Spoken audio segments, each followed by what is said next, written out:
Hey, Brian. Hey, Gotti Jr. here, hello. and I have Jason Ruona with me about 1,000 miles south of me here. Hey, Jason. What's going on, man? Nothing. In no work day. You're not at the RC track? Right? Yeah.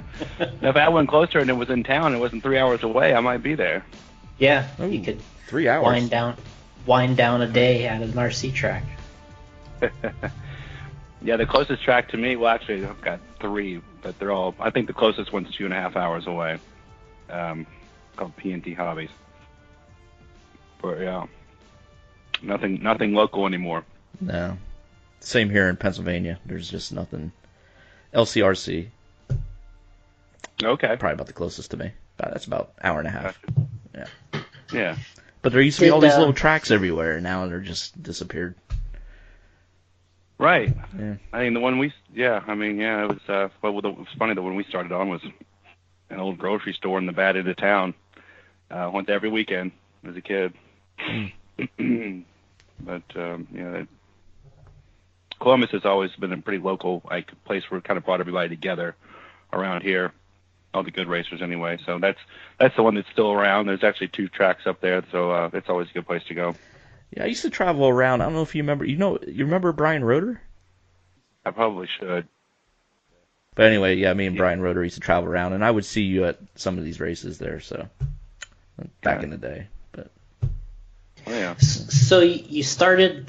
Tell us when you started about this this track. You said you used to go to all the time. When did you start there, and when was that? Well, I think that was like 1989. I want to say maybe 90. I was I was 10, so it had to be. Gosh, no, I guess it was 87. Dad, got me a car for Christmas, and it wasn't that good of a car, and he noticed that I'd picked up on it, liked it, and I think I drove in the street so much that he had to buy parts for it and stuff. So he started looking into better cars or more durable. And I had an uncle who lived in Florida, and he was actually into it a little bit. He had a grasshopper, and I think they kind of talked about how he was going to sell his grasshopper. So Dad just went ahead and bought that off of him and surprised me for Christmas one year.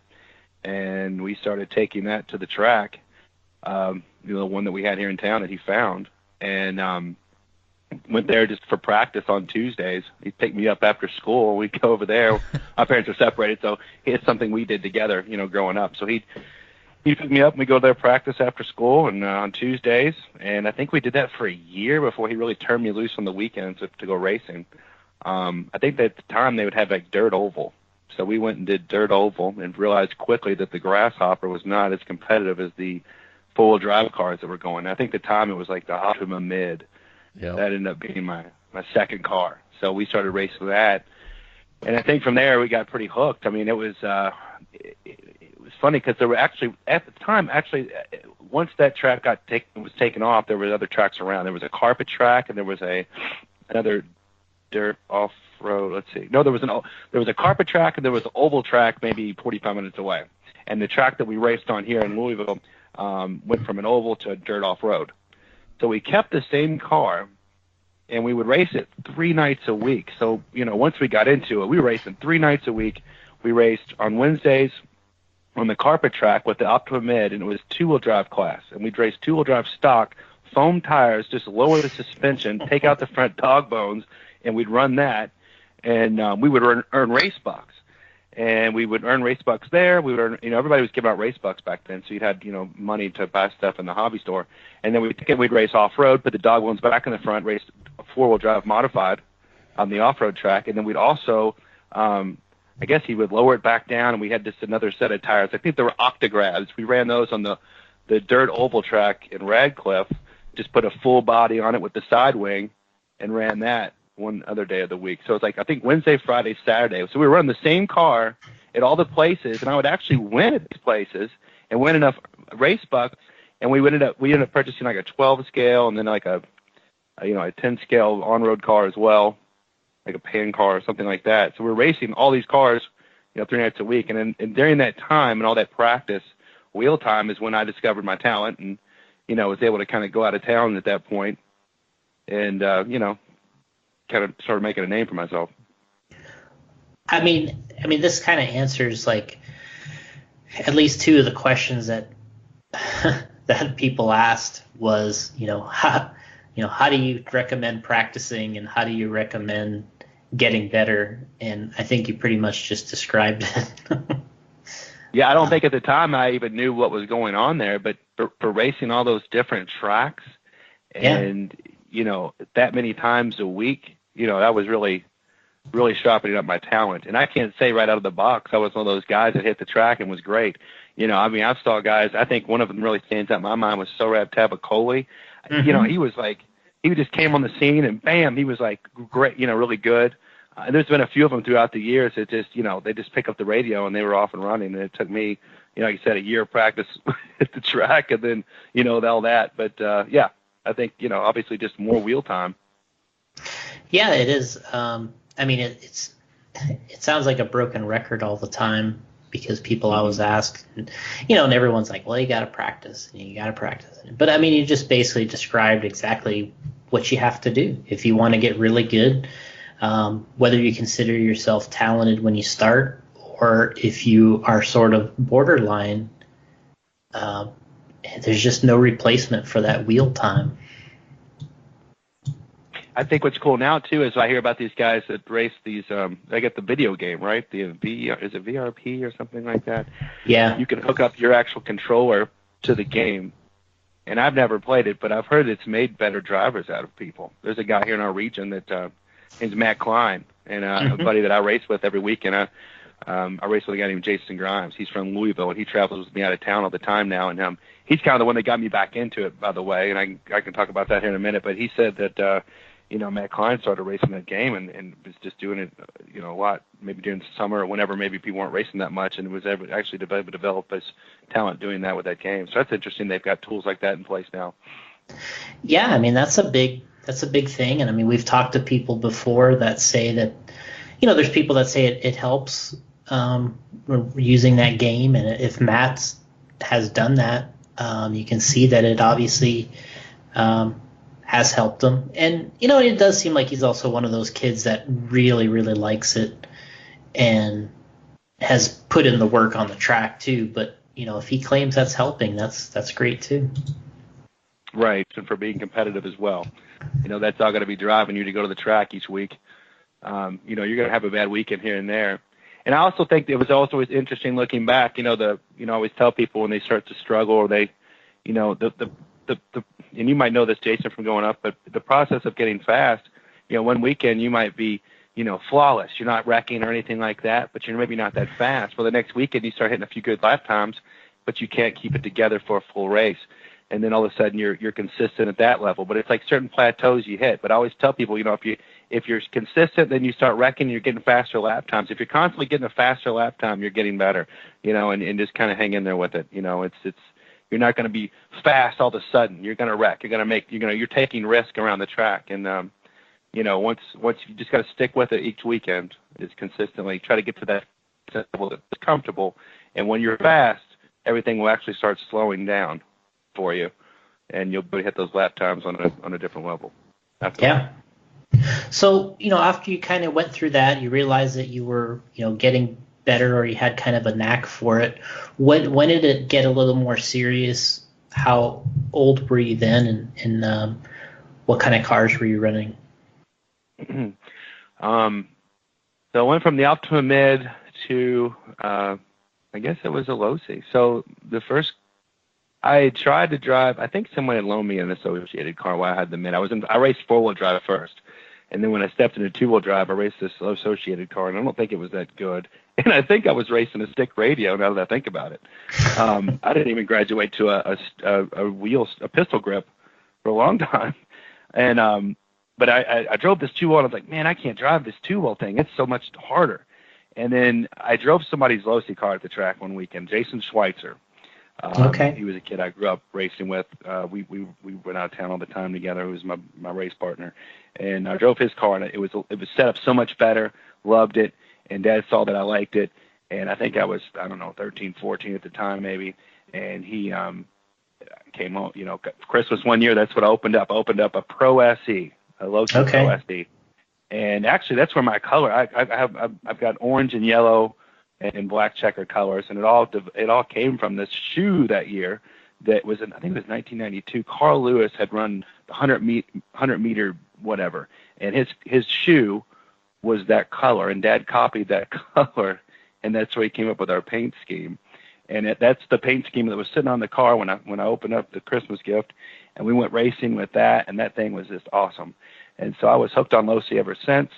And I don't even know. Yeah, I guess we got I think at the time the 4-wheel drive that we got was was still a Kyosho, like a laser. I think we went from a mid to a laser, so we were still trying to race both of those. And I think the first big race we went to was in Cincinnati. There was like the Ohio State race, and that's where I ran into people like Dean Carnes and Skip Gear, Tony Hines. He was there at that race. Mm-hmm. Some guys called the Whitakers back in the day, and I got to see out of town experience. It was an outdoor race. You were hooking up chargers you're opening up the hood of your car, hooking up to the batteries on your car to charge your remote control car batteries, and racing outdoor behind a hobby store. And they gave out big trophies at that race. That was awesome. And I don't even know I guess I made the main because I remember I did get a trophy, but I don't really remember how I did. But the experience of meeting all those people that I had no idea would be lifelong friends, that was awesome to look back at. But the race, so we noticed we did good out of town, and we got to know, from those people, the other races that were in the region. And I think the race that I remember the most, that when I got a call from Losi, they actually called me and said, hey, we were interested in sponsoring you 50%. The race I came home from was up in Chicago, and it was Matt Ledger's track in Oswego, Chicago, Illinois. Mm-hmm. And I'd gone up there and heard all this stuff about Matt Ledger. And I think at the time, him and John Kuntz were two guys from our region. John Kuntz raced Losi. Matt Ledger raced Associated. They just come back from the Worlds where Kinwald had just won. And I think that might have been the one that Joel Johnson TQ'd with the Losi car, maybe. Yeah, that was this time, I think, with this. Worlds. Yeah, right. Were you there? You might have been at that one. I wasn't there, but yeah, I wasn't until I didn't race the Worlds until I guess it was your first Worlds was probably Japan. Right. That would have been my first. I wanted to go to the '93 Worlds, but I could not go. So, but yeah, that's those guys, Ledger, John Kuntz, awesome. So at driver. the time, those were the only guys. I'd only seen those guys in magazines. It was like, my dad had always bought me these magazines, Car Action. I always knew what was going on reading these magazines. Knew Masami was, the guy to beat, and knew some things about Kinwald, and then, heard some things going on in the region about those guys in our region. And I didn't really know that they were from our region. I'd seen them in the magazine, but then, oh, wow, then I'll go to the race and see them. So obviously I'm, a little nervous going up against these guys. But I think I ended up finishing, I think I beat Matt in one of the classes. But I remember it was like Associated, country up there. Oh, yeah. And I had a Losi, and I was the only Losi that made the main. And so that really caught their attention. And I think Jack Johnson is the one that called Dad. I remember, I'd see my dad on the weekends because, again, my parents separated. I was going to school and, with my mother and stuff like that. So I came home, and he's like, guess, Jack Johnson called us, and he's offered us a 50% sponsorship with Losi. So that race always resonates with me. And I think from there, it was like, I always just stayed with Losi. I think the next big race that allowed me to move up to maybe like a factory driver or something like that was the race in the Winter Champs in Florida. Mm-hmm. I was actually leading the truck main. I don't remember what I qualified, but I was leading the truck main. I think it was a AAA main. The first race I had maybe gotten a second, but the second, well, I don't remember which race it was, to be honest with you. I think back now, but I was leading this race by half a lap somehow. I mean, this thing was just working great. It was LXT, I think it was. And I was running a 7-cell, and I was running for Trinity at the time. And I was just, my dad's got on video, actually. He videoed a lot of these races. And I'm coming down the straightaway, and the thing just dies. I guess the battery blew up or something. So, it was enough for people to recognize, wow, he's fast, and Losi was able to, even without the win or whatever, say, okay, we're going to put you on the travel team. But that race was another signature for me, and it's just unfortunate I didn't win, at least one of the classes anyway. So do you remember what year that might have been? mid-90s. I don't know. Yeah, it's got to be like around 95 or 6 probably. I think it was after the Worlds in Japan. It must have been after the Worlds because at the time I don't think. So maybe 96, something like that. Something like that, probably. Yeah. Yeah, and then you started. It seemed like you started making more of the national level tour at that point, right? Right. Let's see. Yeah, because I remember. Yeah, 96 and of course 97. I was. I think after 97, I was making the. Let's see. 95 was my first Worlds. I think I made the C main or B main and 2-wheel, 4-wheel. I was 4-wheel racing this Yokomo car that I'd just gotten, and I had no idea how to work. I just didn't do very well in 4-wheel, but 2-wheel, I think it was the C or B. And then so when I came back home, was at it again, and then I'm trying to remember what the nationals were like in '96. I don't even remember what those were. Do you? Was it maybe? No, that's the famous '96 Roar-Nats in Wagon Hill. In Pennsylvania. Oh, yeah. Okay. So that's when Chris Bing won with a stock plastic beat up OC car. You have no idea. Motorworks. You have no idea how much this race comes up because Gotti and Kirby are from Pennsylvania and they were at that race. I was at that race. Now you were at that race. Chris Bing is their friend, won that race. So this race comes up all the time. Yeah. Well, here's the thing too. So Dean and I. That's when I would travel with Dean a lot too. But Dean Carnes and I, we went up there. I think for a race or a warm up or something. We had raced on that track already. I was already, I was beating those guys. And then so then to get up there, I had a bad race at the Nationals. I don't remember exactly what happened, but Chris Bing was on point.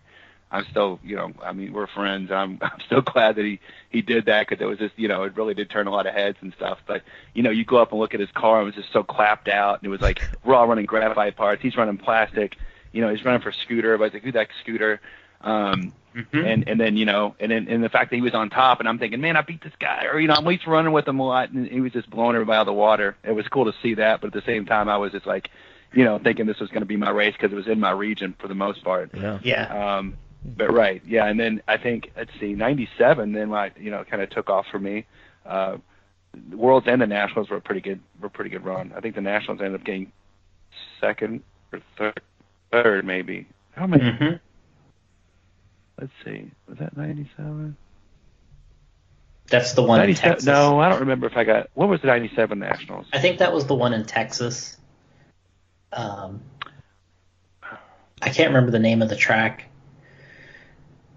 But it was covered and it was like really hot there. I remember everybody complaining about it. It was definitely hot and covered. Yeah. Oh, it was in Houston. I think it was. Yeah, that sounds right. It started with K&M. Was it K&M Raceway? Mm-hmm. Something like that. I think that sounds right. I like that track. I always had good luck at that track. I remember Dave Montgomery won the Truck Nationals there too, and he was from our region. Yeah, Dave Montgomery. Remember him? Yeah.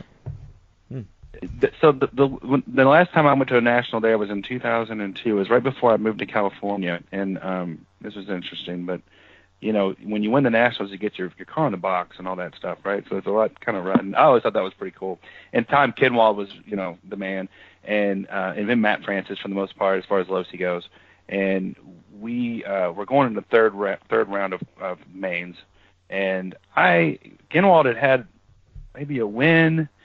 And he had a bad second race, but I had a decent. I think I had a second in the.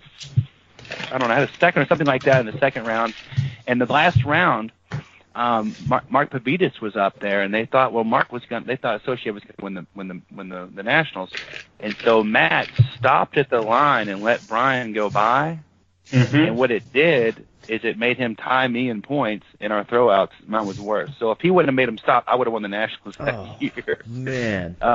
But they had no idea I was in contingency as a Losi driver. Yeah, and I still give Matt Francis shit about that all the time. But, dude. Yeah. But yeah, that was another one that kind of slipped out of my hands. It's like, hey, but I think there was like 2 or 3 years in a row there with the Nationals. I finished almost podium in all of them, I thought that was a good run for me. That was good. Yeah, I mean, that was amazing. I mean, then we kind of build into this, basically the Worlds in '97, I guess. I was just talking to Gotti about it before we called you, but that has to be the highlight, I would say. I mean, just from the outside looking in, but that has to be your highlight in RC, I would think. Well, yeah, it was for a lot of reasons. It was definitely, during that whole race, I came out there with I was able to come out travel with my longtime race partner, Jason Schweitzer and Dean Carnes. We all came out there together. We didn't stay with the team. We stayed in a house that Dean's family member owned. We just played Mario Kart in between races. I mean, Awesome. That's all we did. So we were just sitting there. I don't know if that had anything to do with it or not, but then we just sat there and tried to beat our ghost time, the whole time. And kind of disconnected from the team, but had a great time together as friends, as guys. So it was a good time. And we go to the track, and that year they had come out with a new low-C car, or like a prototype, that they'd been testing. So Gil was working a lot with Matt Francis, who I think had just switched to low-C. And then, of course, Kinwald. So those two had these prototype cars. And I think as a team driver, you're thinking, well, I'm kind of getting a back seat here to this new car that's out. I'm just going to keep running what I know. And at the time, I just showed up with some setup that I run at home all the time, which was a little different than everybody else's. I remember I was running a stiffer spring, different rear camera link, and a lot of times when you go to these races, everybody's trying to run the same thing. And you couldn't at that point because they were running prototype cars. You're kind of on your own.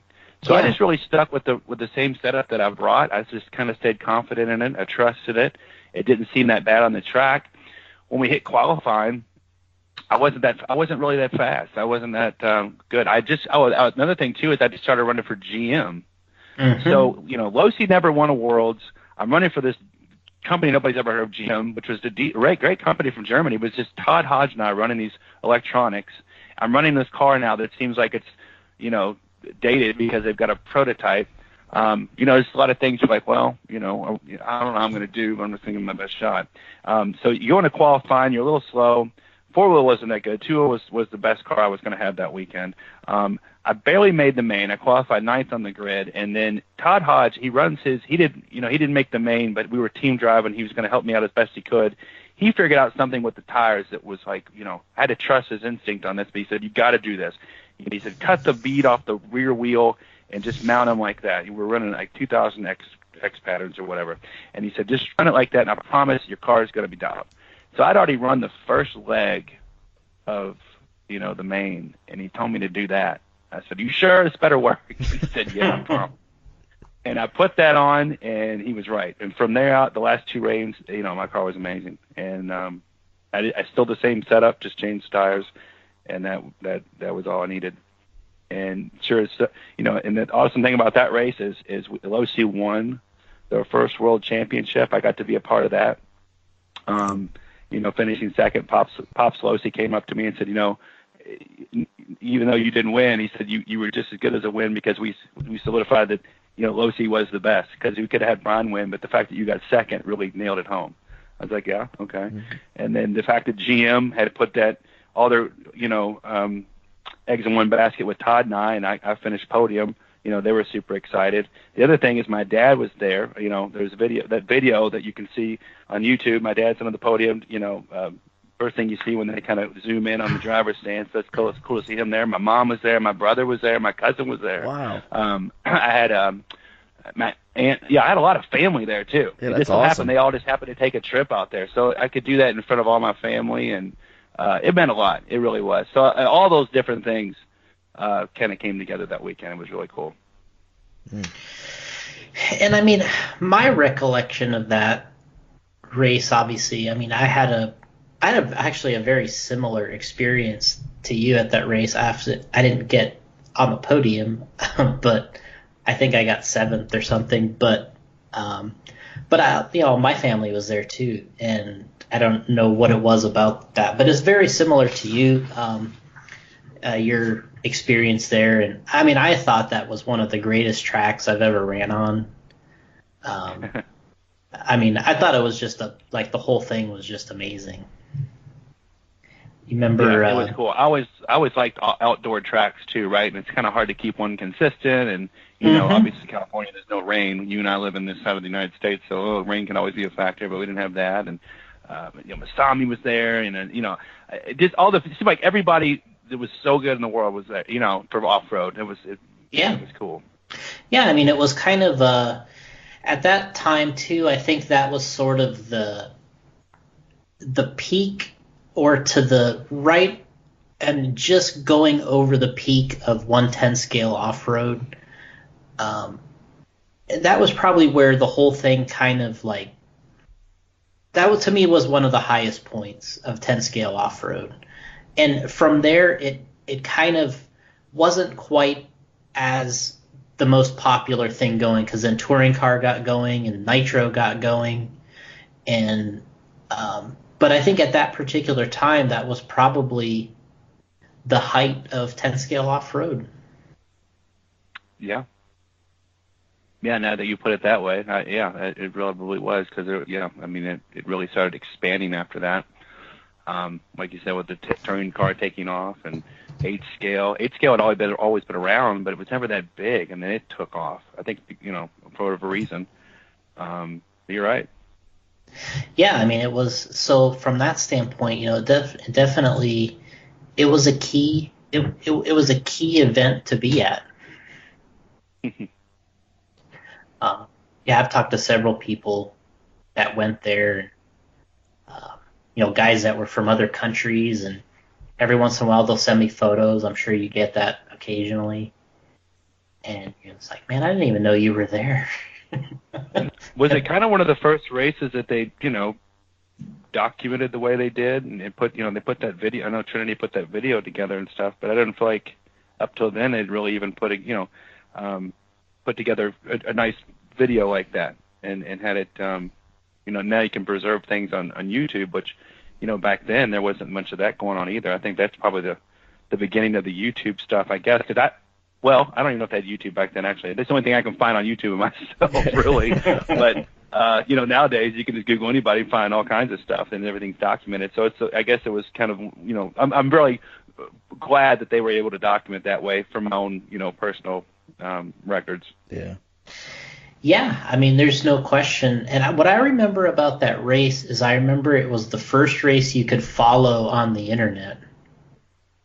Oh, okay. Like a live RC kind of thing. Yeah, I remember Jack Johnson set something up, and he was, and he was working kind of behind the scenes there at the ranch inside there, but he was able to do live updates, and he had the scoring. He was showing the scoring live on the internet.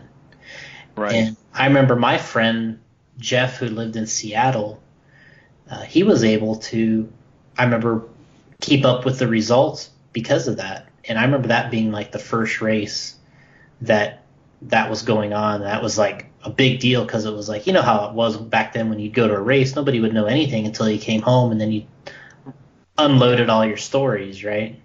Right. I don't even think we had cell phones, did we? I mean, no. It was like, you really had to wait.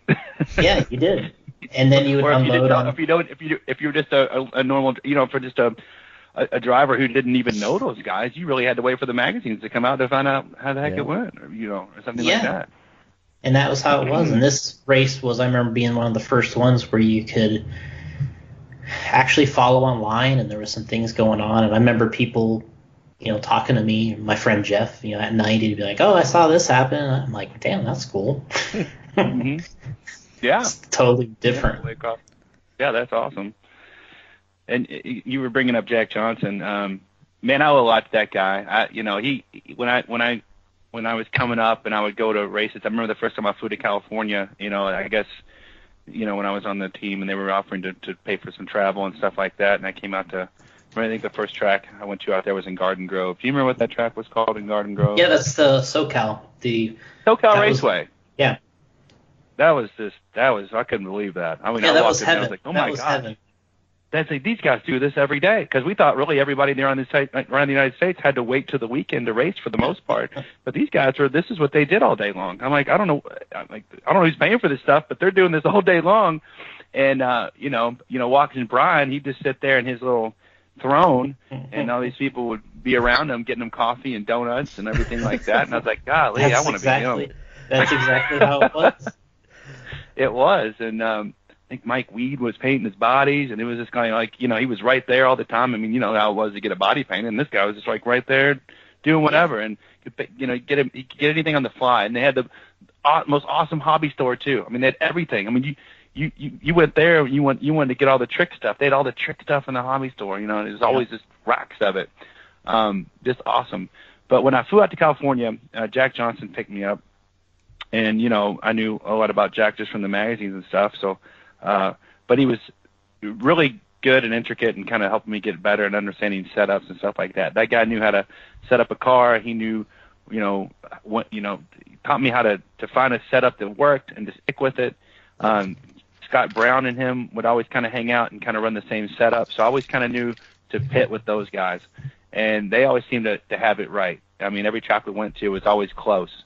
And I remember, I think the first time when there was the Truck Nationals up in Grand Rapids, Michigan. This is probably going back, and I probably should have told you this was another signature race. The first time. Oh, we're losing you a bit there, Brian. The Truck Nationals. Can you hear me? I can hear. It's breaking up just a little bit. Oh. No. Okay. But yeah, so the first time I made the Nationals was the Truck Nationals in Grand Rapids, Michigan. I can't remember the year. It might be 93. 93. I was there. 93. Okay. Mm-hmm. That was pretty cool. I came. Dad and I came there, and I didn't really know much about setup. I probably had already I came with my own setup. Probably was really far off, but I was determined to do well at that race, and I was just so far off. And I remember, being kind of nervous around everybody that was good and stuff. But I got so fed up at the end of one of the practice days. I just kind of stormed over to the pit. This is really before I knew Jack and them, and I said, "Listen, I didn't know what you guys are running right now." I said, "My car is garbage. I'm about to throw it away." I mean, I was heated, and I kind of was impressed as a kid now that I even went up and did that, because I was kind of a shy kid, really. And I said, "Look, I need to know what you guys are running." He wrote down the setup, and man, I was fast and down. It was good. I was in the ballpark. But you're like, I'm man, so I got to be I more did that. aggressive like that more often. Yeah. I mean, that really drove me to that point. I mean, I was just so disgusted because I felt like I was wasting so much time up there, and I knew I was better than that. And he was very helpful that weekend. And from there on out, I knew just to pit with him and Scott, and they were very helpful. And their setups were they always fit my drive style. And and again, there were so many races that I learned a lot from them and took that stuff back home, and it really helped me a lot with setups and helping other people and just keep getting my car close at every track. So then, we kind of fast forward a little bit. You got, and then you said you moved to California for a while. And what was that all about, and when was that? It was in 2002 to 2004. I was in California. I was in school at the time I was in marketing. I was a marketing major, and I'd switched majors a few times. I thought I was going to be an engineer, and I was going to be something else, and then I'm in marketing. And I was trying to race and do school, and I wasn't doing that great in school, and I was just kind of hanging in there, but I just went into it. And I probably should have already graduated by that time, but I wanted to race. I just wanted to kind of keep doing that, and I felt like that was going somewhere. And I talked to, I think at the time I was maybe running for Orion, and I talked to Rick Howard on the phone, and I said, I don't know how the conversation even came up, but we discussed maybe a job opening out there, and marketing coordinator. You're in school for marketing. You must know something about marketing. Why don't you be something about marketing coordinator? That's what we called it. So I said, well, I thought about it, and I thought, okay, let's do that.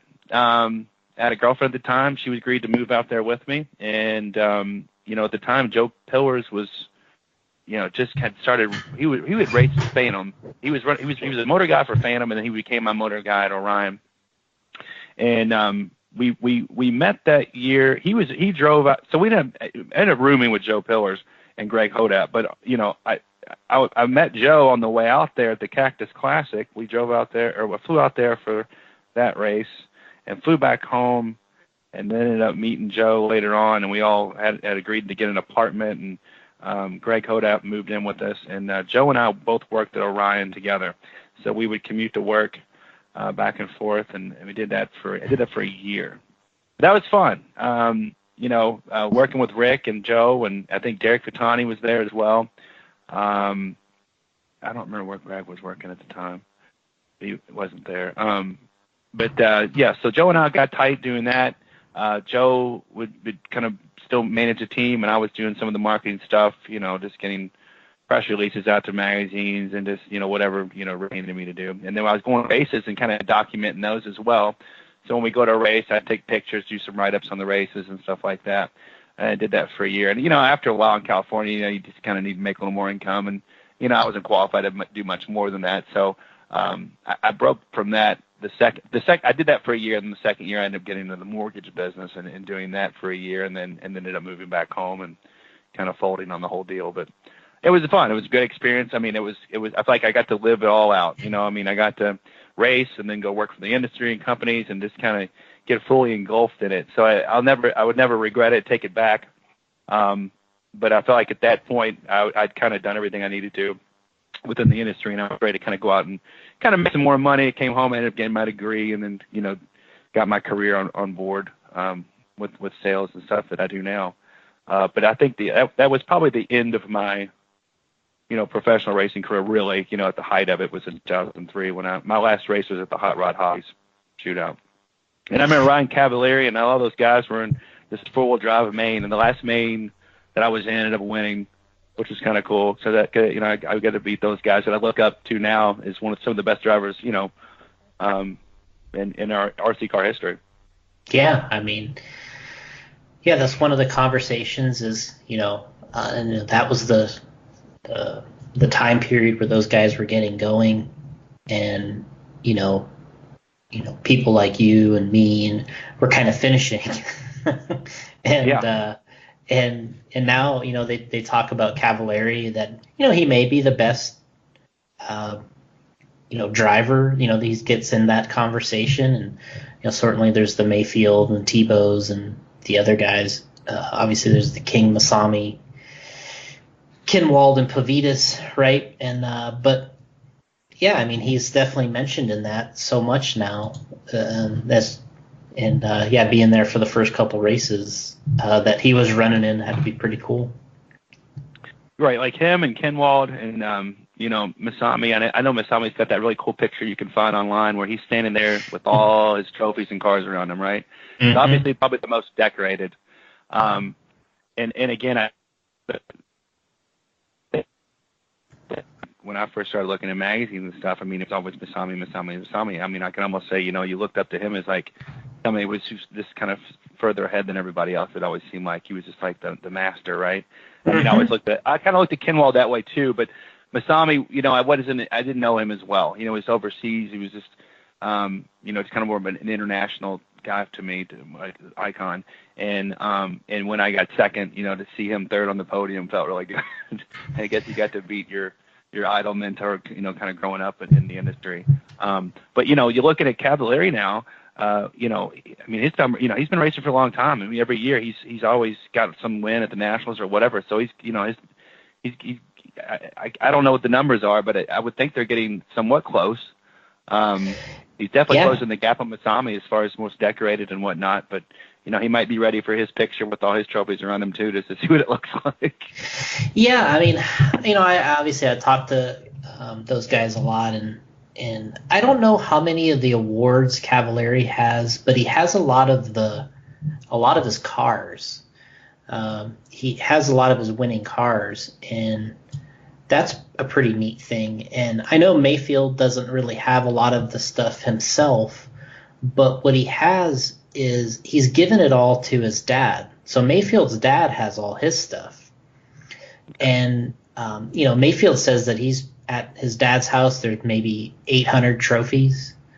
And all of the cars he's ever kept, his dad has. So his dad absolutely has everything. And so Ryan said, he's like, I know one day I'm going to end up with my dad's house, and I'm going to take one picture and then throw everything away. Right. So I don't know if you've had that day yet, but I did throw all my stuff away. Actually, right before I moved to California, I had all these trophies from just everything had built up, and I was like, oh, time to just get rid of this. I was sick of, at the time. I think I was living in my parents' house still, and they, you need to dust those trophies, and it's just getting old. So I was like, I just kept my worlds, the ones that were nationals or worlds. I think I just kept those. And unfortunately, I didn't take a picture of all of it. I should have, but I ended up throwing all those away. But definitely, I'd definitely suggest anybody that does that, definitely take a picture of all your trophies, large or small or whatever, just so you can keep that memento for sure.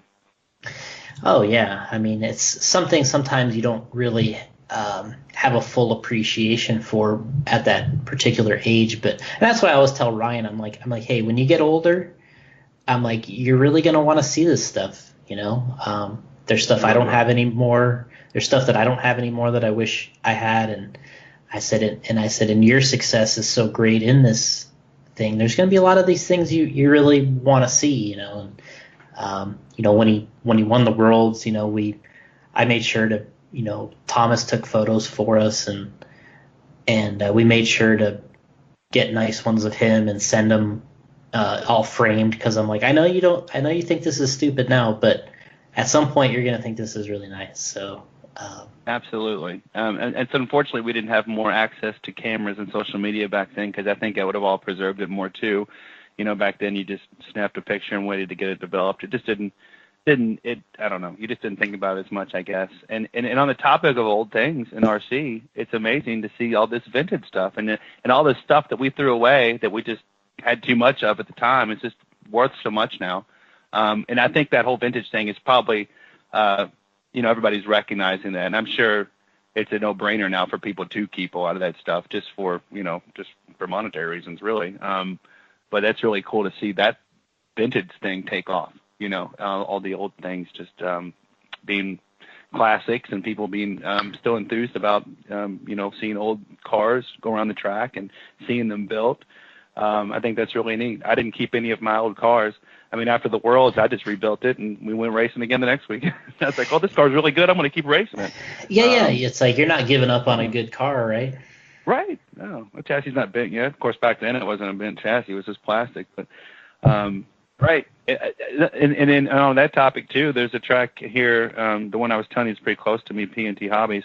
They're holding a vintage race here, and it's April 20th. And they're like, will you come race the vintage race? And I said, well, I don't really have a car to race. No, we're gonna rebuild your World's car for you. I was like, what? So I'm like, well, now I have to do this. Well, yeah. So I get to go race my old World's car in April at that track. Somebody's building the track car for me. They even got Skip to repaint the old body, and that should be. I'm really excited to see what that looks like and how it drives with new technology. And with of course, I'm gonna be running against old vintage cars, but should be interesting. I'll finally get a picture and be something that I can keep. Right. Yeah, that's good. Let me, before we go a little further, I'm going to look at a couple of our questions. And I mean, some of this you've already talked about, so you can just kind of just say yes or no. Off the top here, guys, like, what's your most memorable race, which we probably just talked about, but you can go ahead and say what it is. I'm sure once I get off the phone, I'll probably forget a few or whatever. But obviously, the '97 Worlds is most memorable for all the reasons I mentioned earlier. That's being a part of Losi winning the World Championship. Really, it was cool. It really meant a lot to me, and having all my family there was awesome. Being able to perform in front of them means a lot. I think the Nationals would have been a good one if Matt Francis wouldn't have let Brian Kinwall go at the line. I could have said I won the Nationals maybe or something like that. Some other races around here locally, and it's coming up in 2 weeks here, is the Columbus race. It's the Winter Midwest Championship. That race has always been big here. It's the 32nd annual this year. Wow. We started racing that race when it was the 6th or 7th annual, and back then, it was just all the guys around here, but it always brought the best guys in the region. I mean, that was the best of the best. And I remember telling everybody when I'd go race out of town with on the tour or whatever, I'd say, hey, this race is so cool. I mean, I'd love to see some of you guys show up to it. And I think Adam Drake was from this region, so he would show up, and he'd tell people about it too. And and Jesse Roberts, but we got Matt Francis to come one year, and I feel like that was kind of the tipping point to making it a big race. So Matt Francis came, then he told people how cool it was, and now I think it's a money race. I mean, we're going to have and Ryan Mayfield's here. Jared comes every year. Ryan Cavalieri. I know Dakota's from here, but I don't know if he comes much or not. But those guys come every year, and it's the biggest race around here, and I feel like we had something to do with making that a race and putting that on the map for our region. So that always stands out to me as well. So we got another one, Almond McLean, and this a little bit of a humor, but after you won a race or any race, did you have to when you went home, did you have to take out the trash still?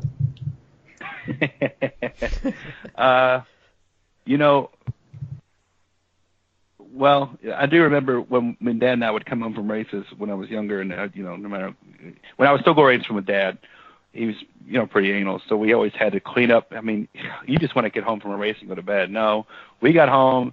I had to wash the tires. He'd clean the car. I mean, everything was ready to go for the next weekend that night. I don't know how we did it, but it was like, oh my gosh. So we'd still have a long night ahead of us even when we got home.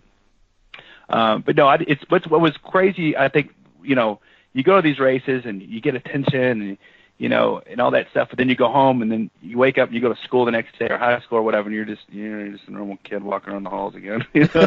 Yeah. So I think that compares to it maybe. Yeah. Yeah, Chris Bing was on the show, and he was saying after he won the 96 Nats, he went home, and he was telling his parents about it, and they just told him, oh, that's great. Here, take the trash out now. Yeah, right. Yeah, but did you clean your room? Clean your room. Yeah, you didn't clean your room before you left. Right? Isn't that crazy, man? Yeah. So we got we'll save that one. And this is kind of a good one, but the guy just says, what current technology or RC-related item would you love to have back in the day, in the old racing days? But old technology that we no, what's the new stuff you'd like to bring back? Into the old days? Brushless. Yeah. Brushless brushless motors and LiPo batteries, and it's insane. It's so much better. Well, you didn't like changing the brushes, trimming the comm, and changing the springs out? When I had time, I didn't mind, I guess. But now, so I was thinking about that, and I saw that question. I was like, what's different? And now back then you didn't have as many adjustments on the car. So even though you're not keeping up with batteries and motors and all that stuff, well, thank goodness you're not, because you've got so many adjustments on your car. Some of these people are, they're so enthused in changing all that stuff, and there's so many other things to try to figure out. Think it's good to have some constants there, in tires and all that other stuff. But yeah, I think the brushless has really changed a lot, right? I mean, it's just changed so much, I think. And I'm sure everybody's got their own opinions about other things, but I mean, to me, that's what really stands out. We got Alex Sturgeon, who says that he wants to thank you for inspiring his original paint job too. So, cool. Yeah, well, now you can know that came from the Carl Lewis shoe. That's right. And I found a picture of it too. That year. And I found a photo of the shoe, so we'll put that. And we had a question, just like, how often are you going to race on a club and big race schedule? Any other sponsors that you picked up for like 2019? I guess what he's asking, just sort of, are you just club racing? Are you big racing? Or what's the...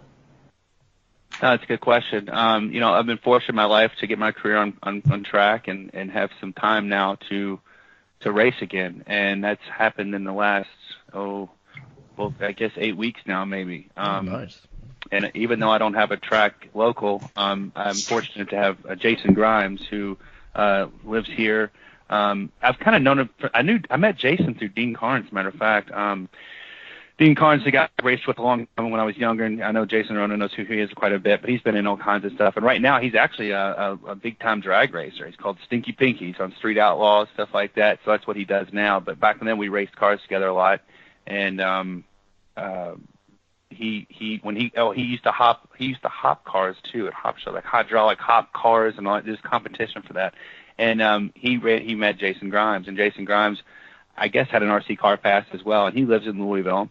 And he's been racing ever since we had a track here a few years back, and I actually went back and raced for like 6 months, and I didn't do it again. But he's been sticking with it since the track's been in here in town, and he's been traveling to Columbus. So he's been trying to get me to come back. Hey man, why don't you come back? He goes, finally he's like, I'll let you borrow one of my 2-wheel drive Yokomos and you can race it. That's fine. So I go, and of course I'm all right. Let's go next weekend. So we've been going together. So I've got somebody to travel with, and so we've been going to the 2 tracks of Columbus, the one in the P&T Hobbies, and of course now he's brought me into the Yokomo world, and as well Joe Pillars that I used to room with. I've always kind of stuck with whatever he's been doing. So Joe's been nice enough to help me out with the Yokomo. Jason's been nice enough to help me out with J Concept tires, which are amazing, and they work very good in our region. It's always good to have the tire that works good in your region. And then let's see, Much More. Joe's hooked me up with the Much More stuff as well. Abbott RC, David Jor, who's a racer from back in the day, who I had no idea he raced. He was the Abbott guy, but I've been running his stuff as well. And then Sandwall has been helping me out with radios. I always ran Airtronics radios. So everybody's really been good contributing. Obviously not at the level that I was before, but still try to be a good advocate for all the sponsors. And it's helping me out quite a bit too, as you're trying to balance life and all the finances. I mean, I'm not the richest person in the world, but I don't know that I could go racing without all that help. So that's allowing me to get back racing. I'm looking at it differently this time. I mean, I go back. I really try to talk to everybody. I try to help everybody out. I try to make sure that they're staying involved, staying enthused, and just trying to maybe bring a little coolness to the track. I mean, I've always kind of known for bringing music to the track and just, trying to have a good time. Well, we haven't gotten to these questions yet. I was going to say, there's a question related to that.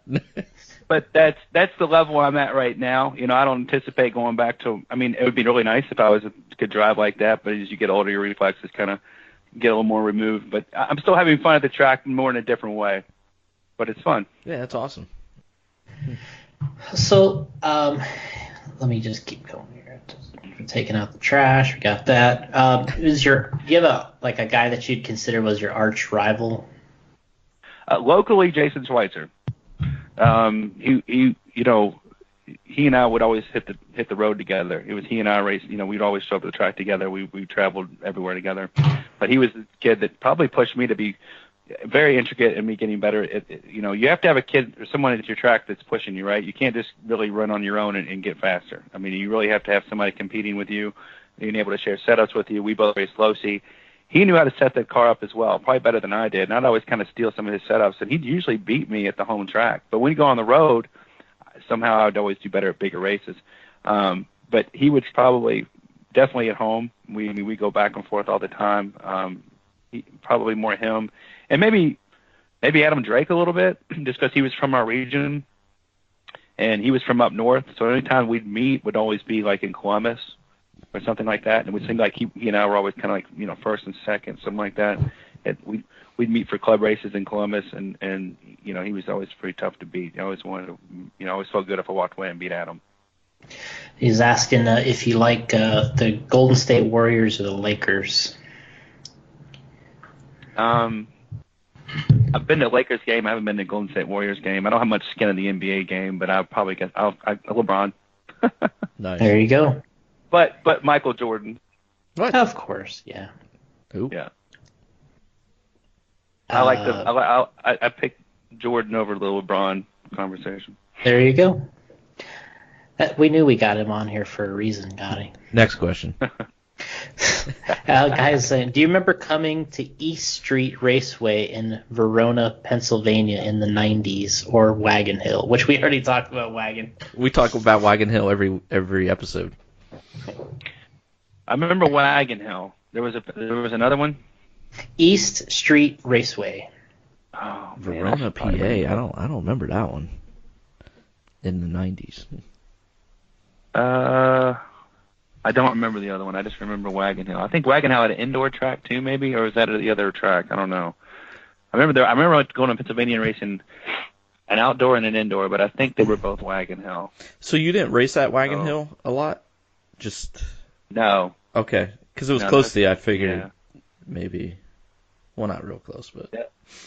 No, that was like 5 hours away. Yeah. Well. That's close for us, I guess. Right? Well, yeah. I remember Columbus being halfway there, and Columbus was pretty far, but Yeah, for a local I always level. thought you went to Columbus and then Wagon Hill. I thought you made that trip, but There's so many that we went to. I could have. see, where's Verona, PA at? I don't remember that track at all. That's near Pittsburgh, so okay. So we got what's your favorite class to race, and then what's your back then, and then what's your favorite class to race today? It's usually pretty much a normal answer. Yeah. Still too modified. Absolutely. Most challenging. Four-wheel drive can be fun too, but it's just not as much competition. I don't know. It just doesn't seem as competitive. I don't know what the difference is. Two-wheel drive is just more. I don't know. I just like two-wheel drive. Yeah. Yeah, it's just the class. Like, if I always say it's like you have to, if you're a top driver, like say you're a Cavalieri, a Mayfield or whatever, it's like, if you win two-wheel, Yeah. it's like the worth of winning four-wheel and truck. Like it's Right. it's like a 2-for-1. Like you can win two-wheel and you're still the man. If you win like four-wheel and truck, it's like almost the same. Correct. So it's like everyone's like, you go to a race and you're like, it's like you talk to Mayfield. Well, I won four-wheel. It's like, it's like, Yeah. it's like, well, it was so awesome. fun. You beat all the same guys. It's like, yeah, that was fine. But It's funny too. I don't know. Sometimes I don't know if the question too is would you rather TQ a race or win or something like that, because you work all weekend just to top qualify, and then you got the main, and maybe you don't win and you still might walk away with your head hung down, or whatever. But Yeah. you still TQ'd. You still Mhm. kind of qualified. But yeah, it's interesting. Yeah, that's some good stuff. We got a guy, Jason Engel, asking what makes your hair so soft and sexy.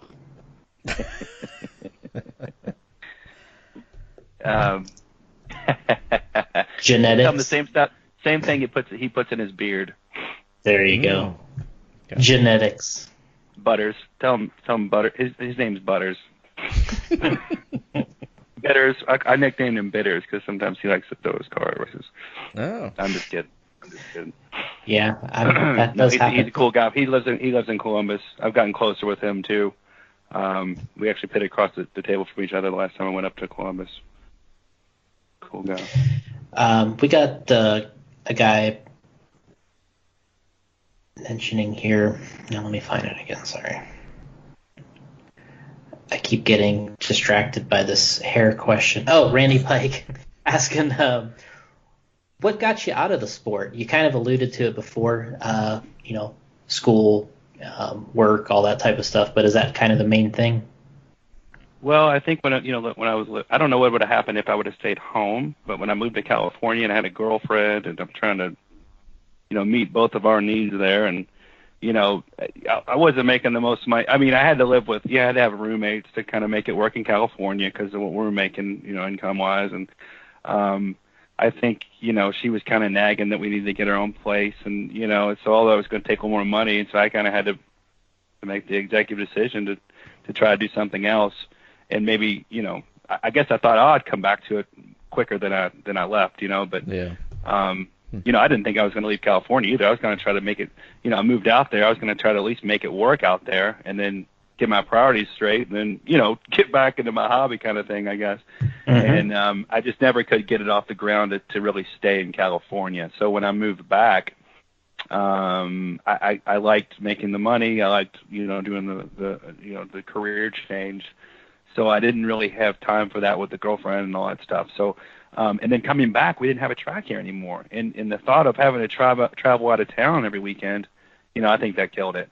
So I think if we would have had a track here or something that was more local that I could have run at, for years we didn't have a track here. So, without a local track, that was the thing. But it was never that I wanted to really leave it.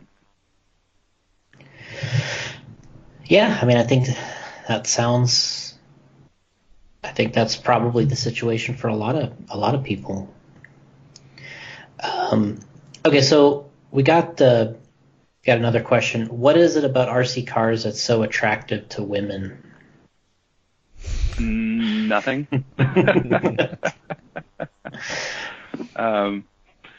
Yeah, I mean, anytime I was approached, people, what are you doing on the weekends? Why are you not around? Well, I go racing, and I just kind of leave it at that.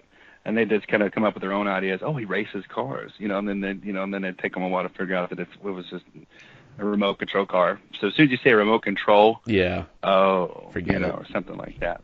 And then of course, people think, well, he's a cool guy. I mean, I'll go to a race and check it out. And then they go and they're like, well, I was like, look, it's not a spectator sport, really. It's not. You got to really, you got to do it to really enjoy it.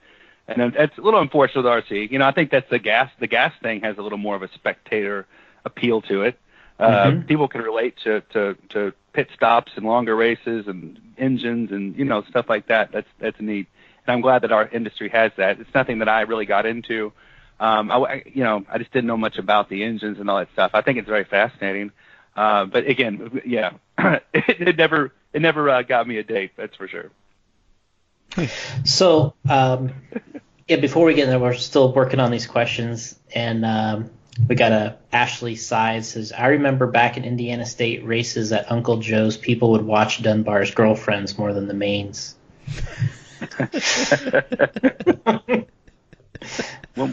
when at the Nationals, when I think when Bing won, I do remember that Dean and I had two girls come up there, and in the magazine they wrote up these two girls got as much attention as the new Double X4 had come out. So these two girls got as much attention as the new Double X4. I remember that. Cool. I remember that. They were on my camcorder a lot, also. Those two. Yeah, they were with us. Yeah. They made a lot of video and photos that weekend. Yeah, they did. Absolutely. They were smoking hot. So we got, and this was a question going back to earlier. You're talking about the practice you did, all the different tracks, but Corey was just saying, what's the best way to practice, to just turn laps or have a detailed plan?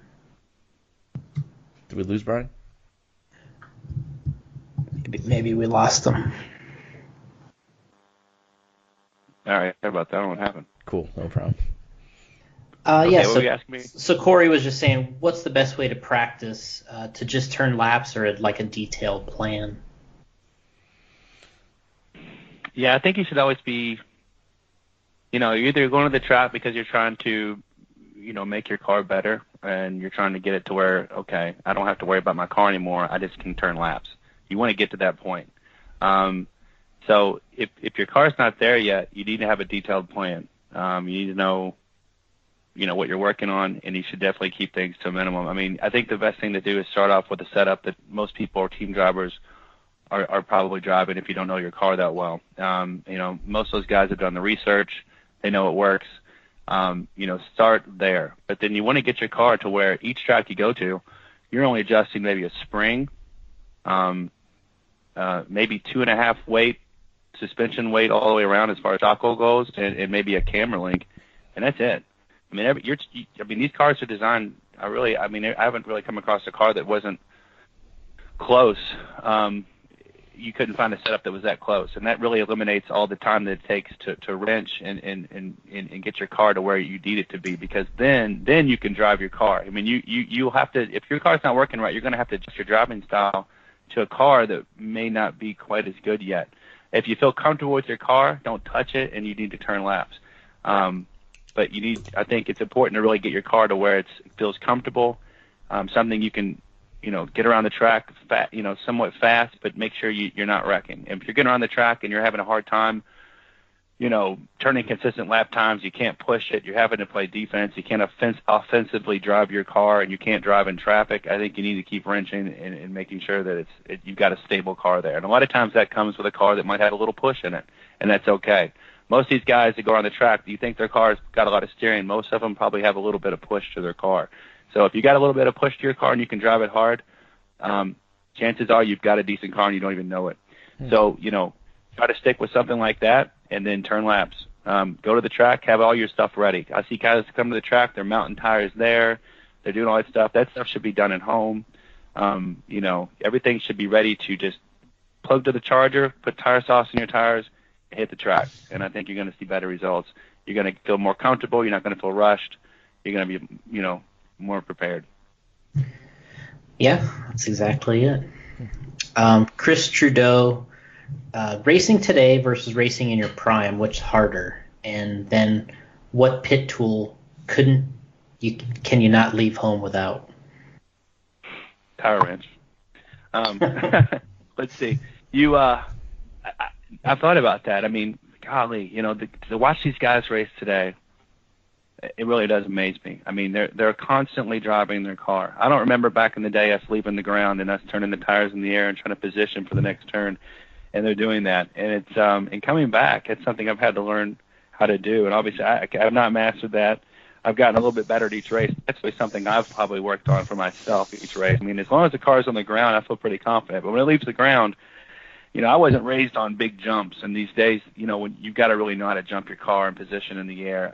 So I think that's somewhat of a challenge. Guys that are doing that every weekend. I mean, but I'm told, people that started doing that, you really have to force yourself to do that. If you're not doing that, you want to be at a good, professional level, you need to do that. That's important. So, that's a big difference between back then and now. I mean, obviously you can't wreck. I mean, if you really want to really be on a high level, you need to get to the point where you're. There's a lot of guys that are fast, but they still wreck, and some of them are fast enough to wreck and still do well, but not a lot of people can do that, and that takes a certain driver. And the guys that can do that are very gifted. But I think you got to be consistent, and again, you've got to have a car that's consistent to compete at the level that we're at today. I mean, there's just I think there's more drivers. There's more chassis to choose from, so you got to be very selective on what chassis works for you, and you've got to be, you got to be picky about the tires that you're running. I mean, a lot of tracks favor a certain tire, and you've got to pick up on those things. You've got to really look over other people's shoulders and see what they're doing. And if the fast guys are running a certain tire sauce, you need to run probably what they're running instead of trying to formulate your own stuff in the garage maybe or something. I mean, I've seen guys try to come up with their own stuff, and you kind of got to follow the leader at a certain point. Until you feel like you've really got something that you're confident in. But, these professional drivers, they know what works. Guys that go to the track every day, especially the guys that go, you see a guy at the track every day. And again, I've seen like Brian Kinwald so many times, or guys like that back in the day, just kind of keep their eyes on certain cars out there. And even though the guy's not fast, they'll pick up on something that guy's doing and bring that home and use it. And you wouldn't believe what you learn from amateur racers as well. So you can always learn from everybody. Always keep, be observant of that. Yeah, I always tell people, I'm like, hey, when you're term marshaling, that's what I'm watching. I'm like, right. I'm watching these guys' stuff, and I'm like, you'll always catch that one guy that you're just like, man, this guy kind of sucks at driving, but his stuff is really good. I'm gonna go see what this guy's doing. Yeah, and a lot of times even let you drive his car. They'll even let you drive it a lot of times too. And I don't mind letting people drive my cars and getting their opinion on what they think about my car as well. And you never know who you pick up information from. We got like the buddy you're talking about here, Jason Grimes. He was talking about just the style of driving, which he kind of talked about a little bit, but he was just saying the difference between driving the old rear motor cars and the mid motor cars, and you already talked about the jumps and things that are different now, but the difference between the two cars, I think, here, and how you're adapting to those changes, I guess. Wow, that's a good question, because in the new cars, you just 1 millimeter. I guess it's with the weight distribution the way it is, without the engine off the back. Maybe the engine off the back, the car might have been a little more forgiving. And these days, with the engine inside the car, the electric motor inside the car, it with the weight distribution, I feel like you notice every little millimeter. And again, it's just such a challenge to get that right setup, because there's so many adjustments on these cars. It's just it's mind blowing. You really need a good setup from somebody who's really done all this work. If you can't go to the track that much, you've got to start off with someone who's done all this research and you really get it close and just kind of fine tune 1 millimeter at a time with these cars, because they're way different than back in the day. I'd say 1 millimeter feels like 3 millimeters back in the day almost. Yeah, and so we got Justin Doyle here, who's always giving us good questions, but you hinted on some of his already, but we didn't have social media back in the old days, and he's asking, what would it be like, and who would be the keyboard cowboys of the old era, and would it be a good or a bad thing that we're social media in those days? I don't know. It's a different group of guys back then. It may have been because of social media wasn't there. I don't know, but you definitely you leave the track and you still hear the drivers, where you usually just you usually walked away from that for the week and came back to it, and then it would all start up again. And now it's ongoing, right? So you never really can stop hearing about it. Which brings up, I think social media brings up rumors and it brings up stuff, and then people can't see what your expression is behind the keyboard, and I think all these tensions start flaring, and people are really just being sarcastic and they're taking it the wrong way. So, back then it was just the raw face value, and we're on the track, and it was like you left it there, and today it's not like that. But I don't, I guess people do make those comparisons. Oh, back in the day, these drivers, and now these drivers, and they're different. But it's probably social media. I don't think anybody's really different. I think it's social media that's kind of changed those things. But people get a little too caught up in it. I think people really need to just keep it in on the track. And there's certain, I think they know they can get under their skin, so they're always pushing their buttons and stuff. And I think it's funny to sit back and get the popcorn and watch. But I think guys just need to really work it out on the track. Yeah, I mean, I think you're absolutely right. I mean, I think that's how it was. You would hang out with these guys, and what said was said were during the race. Nothing would happen during the week because there wasn't this typing and all that stuff. And then you'd see them again the next weekend, and it was just a little easier. But like you said, I think if everybody had these words to say during social media, it would be the same kind of crap that you see today. I'd like to see more positivity, maybe. There's a lot of people that I don't think realize are being looked up to, and and they maybe show their ass a little bit online, and they kind of ruin their credibility, where a lot of times they can be better role models, especially for younger kids getting into this. And if we want this to be taken seriously as a hobby sport, whatever you want to call it, some of these ambassadors should step up and be more maybe more role models, and they can do that with social media. Yeah, and being more professional, I guess you could say. Right, and maybe it's in their contract from their sponsors that they have to limit their social media. Or I like the fact that they're getting on there and they're telling how the race went, and they're talking about their sponsors and stuff like that. But maybe put something one good thing, or talk about one other good driver that's something that they noticed. Or I don't know. A lot of times a lot of people are sponsored these days, so maybe if it was put in a contract, maybe that would change things, and they would realize their sponsorships on the line or something like that. I don't know how else to change it, but it could be a right step in the right direction. I don't know.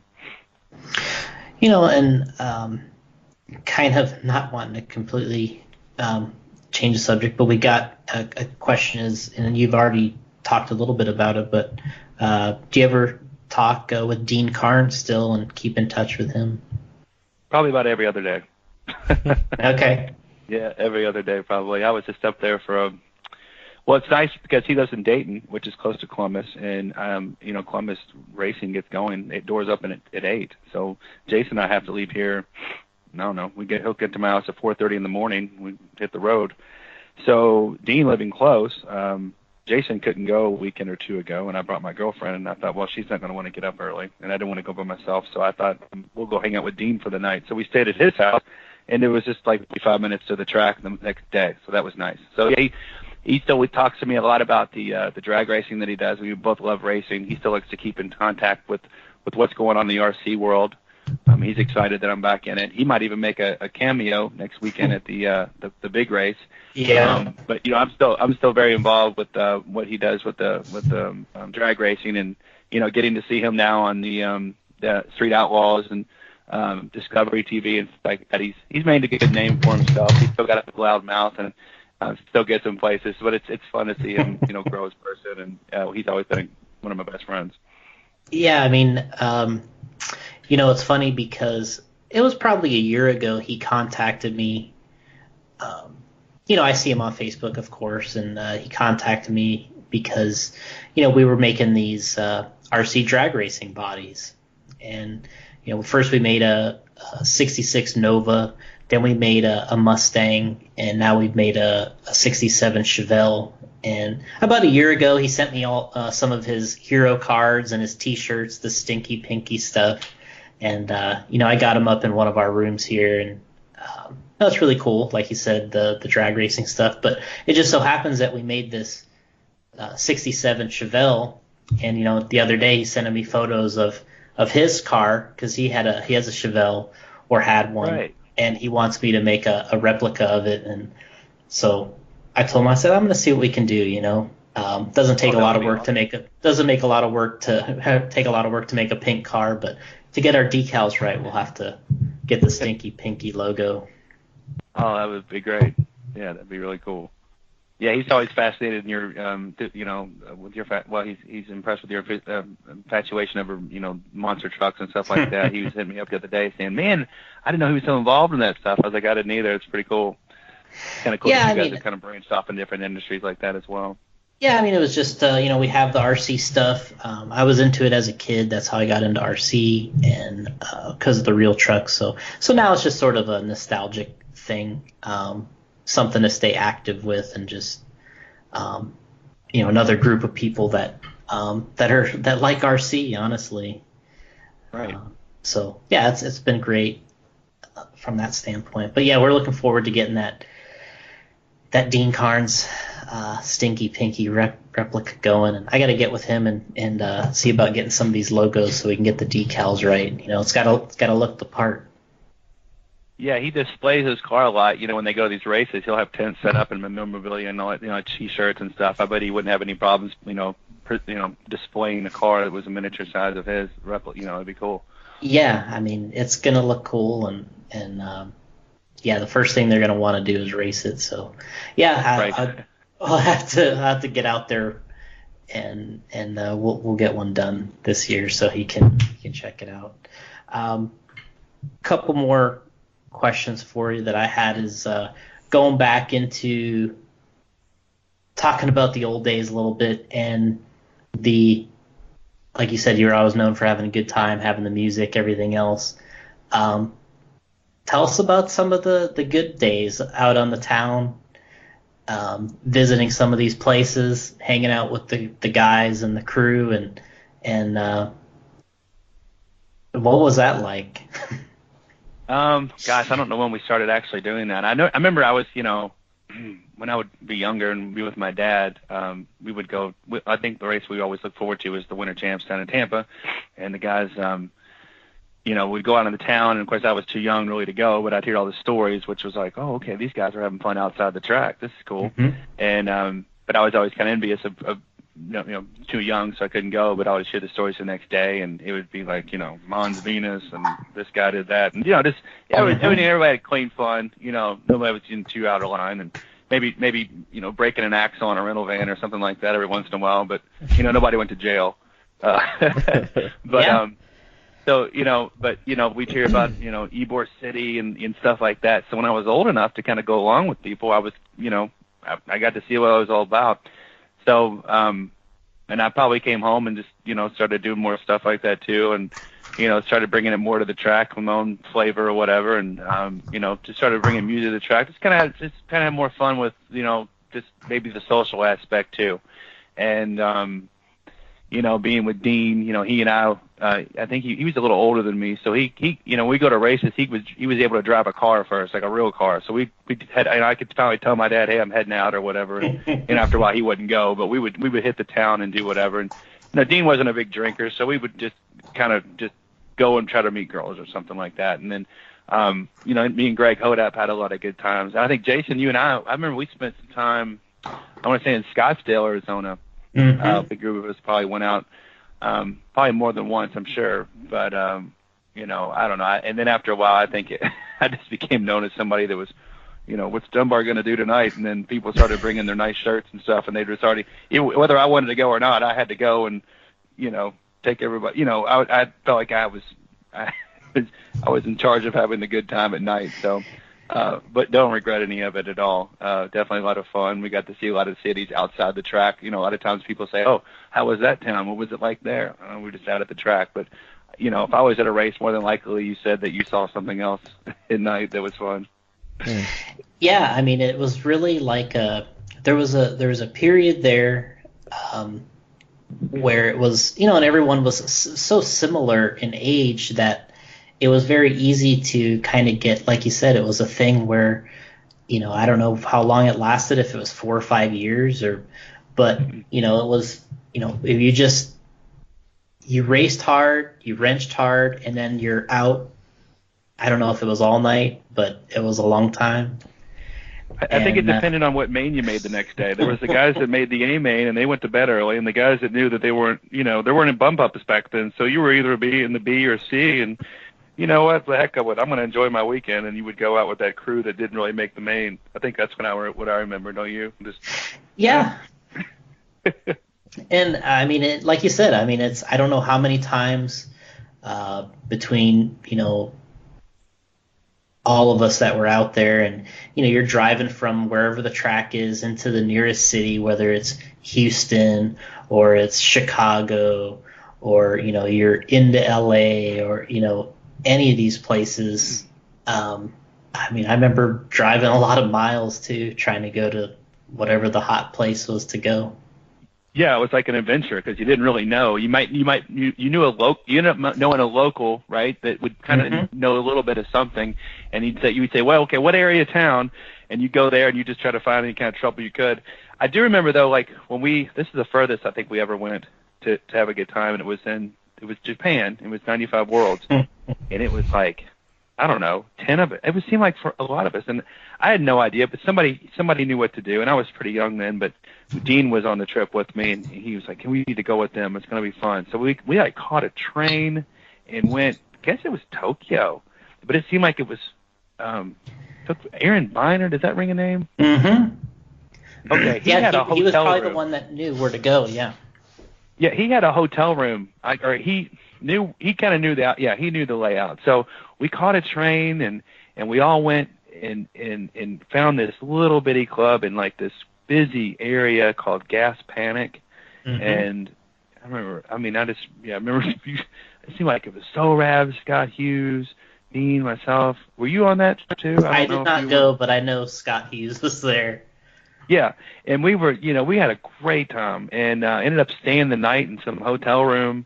It must have been in between 2-wheel drive and 4-wheel drive. They split it up, and you got a few days there or something. Yeah, there was the day in between. Yeah, we were old enough to drink in Japan, so we did, and it was a good time. But we stayed in the hotel room. I mean, it was like a bunch of us packed in this one room. I can't imagine what it smelled like, and we just all woke up the next day, and we all made it back. I mean, everybody made it back, but it was an adventure for sure. Yeah. Great memories, huh? Oh my gosh! I mean, there's so many I don't remember. It's just like certain conversations. I'll be like, oh yeah, that. Yeah. Yeah, I mean, I remember that event. I remember the stuff in Texas where, because we had several national caliber events in Texas, like in kind of consecutive years. So it kind of got to the point where it was like, oh, we're going to Texas. That means we can go down here and we can go over there. And like you start to know what's going on beforehand. So you the track setup, then the partying setup. Yeah. So right. It's like, you'd recognize, oh man, how close is that to Chicago? Well, we could go into Chicago. Yeah. Chicago. Right. So it's like, we have to be up to race again. Okay. Well, Yeah. Yeah. Don't tell Richard Trujillo. Yeah. Richard Trujillo became, after a while, he would be the team manager, and he'd have to kind of go around and tell us, all right, guys, don't be going crazy tonight or whatever, And if somebody kind of came in late, he'd kind of rip you a little bit, but yeah. I remember when I don't remember if it was you and Scott Brown and the Francises had an adjoining room in Texas, and Oh boy. it was like one room was for wrenching and the other one was for going out. And... That's right, we did. We had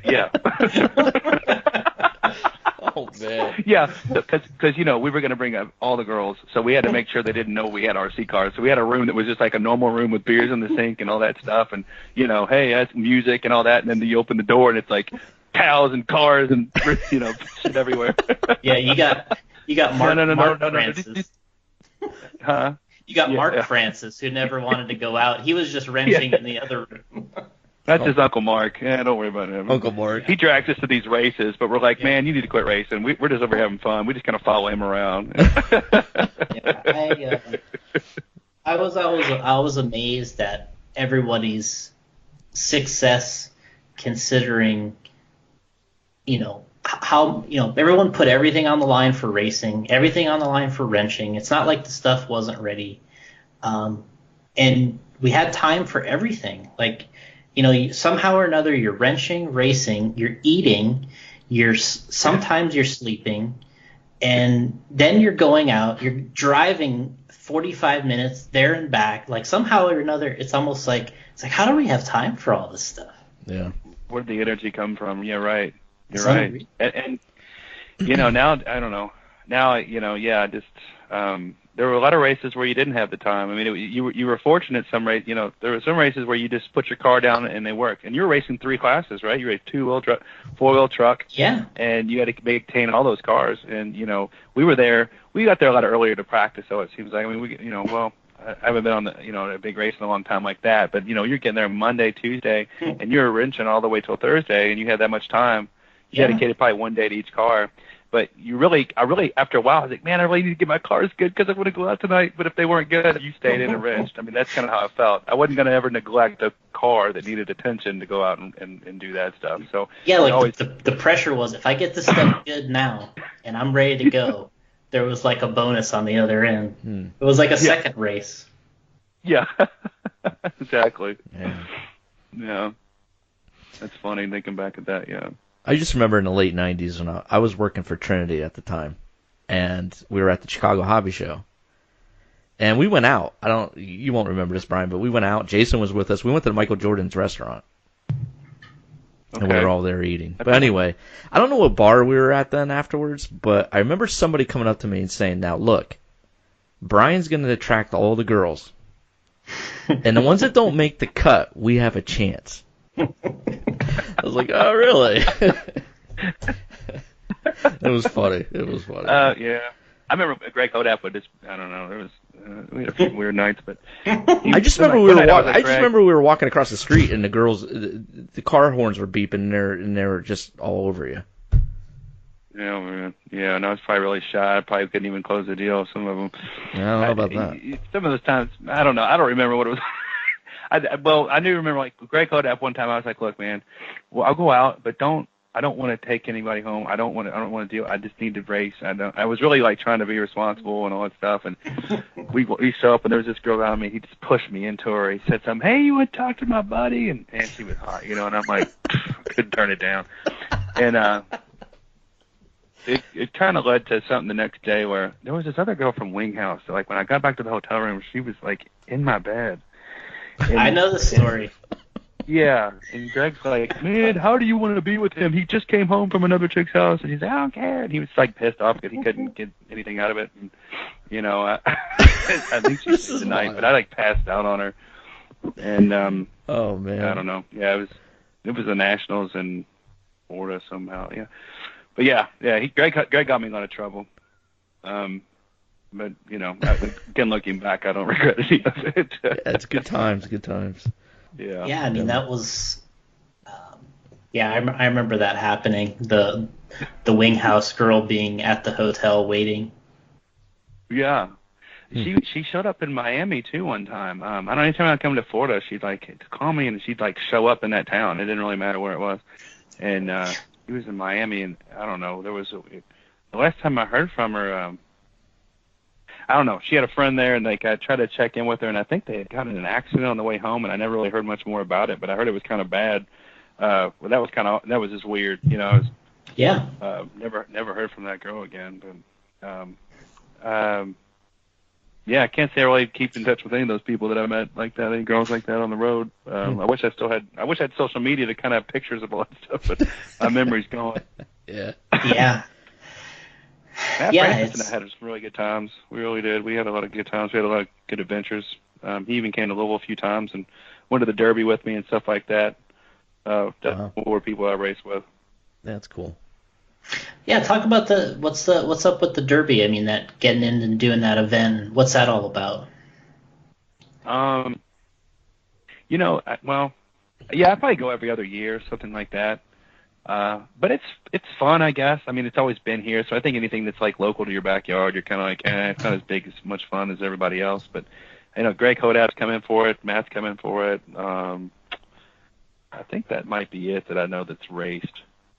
But I think when Matt came in, we just did like the infield, just kind of just walked in the infield and just kind of walked around. Didn't pay a lot of money to get up, fancy and stuff like that. Of course, we were younger when he came, but it's fun. It's springtime. It's a hit or miss on the rain. Anytime I've ever spent money and got like a box, it seems like I got rained on. So I just kind of just wing it. I got a lot of people now that's, give me some inside, deals in the last second. So I usually take advantage of stuff like that. But, there's a lot of fun parties leading up to it. This year I went to it's like a celebrity party that they have here. I know one of the guys that's in the band there, and, Kid Rock and all these guys are playing and stuff. And, I know the guys back there playing the drums for the event. So, it kind of gets me close to all that, but that's definitely a lot of fun. It's a black tie affair. But yeah, it's, if you haven't been, springtime in Louisville's one of the best places I like to be with the Derby and all that stuff going on. Plus my birthday's around that time. So it's a very fun time of year. Yeah. You kind of double up a little bit. Right. Absolutely. Well, good. As far as going forward, tell us kind of what some of the RC plans are, and kind of what your real life plans are, and we can close it out, thank some people, and be done with it. Let you go. And yeah, with RC cars, I mean, it's like I said, it's been fun. It's been right now I'm still seeing my stuff. I haven't really peaked, coming back. It's like, well, you don't really, it's fun each weekend you go back. You really don't know how much better you've gotten. Yeah. But each weekend it seems like I've gotten a little bit better. I've gotten to know these Yokomo cars pretty good.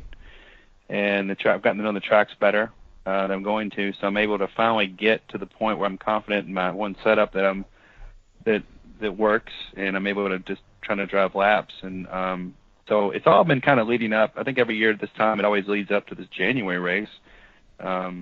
It's up here in 2 weeks, the Winter Champs. So I'm looking forward to that race. I kind of set a goal that I was going to make the main at that race, but, I don't know. That seems maybe a little unrealistic right now. But anything could happen. I don't know. Again, it's funny how much I've been improving each weekend. So I'm excited to go to a race this weekend. It's an Ian Hobbies. It's another track in Columbus. They have a series race. But we'll see how that goes, and it'll lead to next weekend's confidence. But, once that goes away, we've got some series races here in the area that I'll be attending. And obviously that race I told you about, that vintage race in April. Yeah. We've got the National. So the race that's coming up in the Winter Champs in January, in 2 weeks, is in a track called the Factory. And the other track is EN, the one I'm going to this weekend, which is also the host of the Nationals this year in August. So as much it's fun being able to get track time on these tracks and learning them, because I see myself racing at least until the Nationals, right? And seeing how that goes. So by then I've got a lot of track time. It would be really cool to say that I could come back and maybe make the main at one of those races. So at this point, that would probably be my short-term goals. And kind of see how it goes from there. Yeah. As far as just normal life, work's going great. Not married yet or anything like that. Obviously, would like to, nail that down one day. I've got a girlfriend I've been with for about a year now, and a daughter who's 18, just started her first year of college. So that's exciting. So yeah, everything else is going good. Dad's still, they got me involved in racing. Still around, parents still around, everybody's still healthy. My brother just had my nephew 2 months ago. I got to see him over Christmas, so that's exciting. My brother doesn't live in town; he lives up in Milwaukee, so it's nice to see him when he comes to town. But everything else is going pretty good. So again, I'm at a point in my life where to be able to go back and enjoy my hobby, and still have some friends that are connected and still able to get help. And I'm very appreciative for being involved in RC car racing. I don't know what I think my life would have been totally different growing up without it. So again, it's very nice to be able to still rekindle these times and memories, and having conversations like this has been very enjoyable. Yeah, definitely. Brian, you mentioned your dad had a lot of videos of you back. He took a lot of video of you back racing back then. Do you have them? And are you able to get them? Yeah. Yeah, they're all converted on DVDs. Oh, that's awesome if you can upload those to YouTube someday. Yeah, if I can figure out how to do that. I don't know. I'm sure I can master that one day. But I'll have to go through them. It's been a little while since I've gone through them, so I haven't, this conversation's probably, made me remember what those are like. So you have to get those going. And yeah, if you need any help with that, let me know, because my friend does that. He uploads stuff from DVD to YouTube and stuff, so okay. we can keep in close touch with that. But that would be awesome to see some of those videos. That's awesome that your dad took those. Yeah, absolutely. Yeah, cool.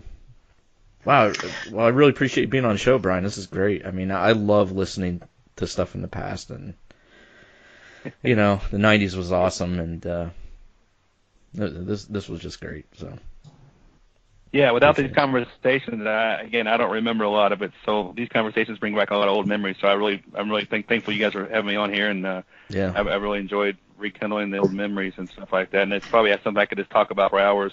And again, going to the track and talking to these guys, I do notice they like hearing the old stories. They'll sit there and talk to me about stuff, and we'll just laugh about the way things used to be and how they are now. And I tell people get a kick out of it. So I enjoy bringing that back to the racing. Yeah, definitely. Yeah, our most downloaded episodes are the ones that are when we talk about the past. So they love that.